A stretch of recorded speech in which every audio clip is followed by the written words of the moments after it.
Todos los seres humanos poseen cosas materiales que consideran como tesoros. Son documentos, bienes, inversiones, escrituras, riquezas, entre otros.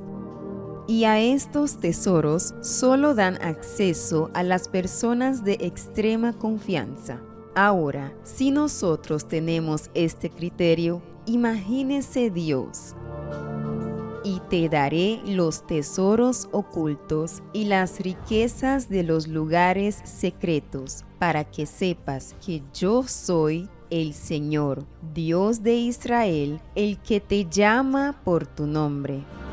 Dios también tiene sus tesoros escondidos y solo tienen acceso a ellos quienes son fieles y hacen una prueba con Dios en el altar. ¿Quiere tener acceso a los tesoros de Dios?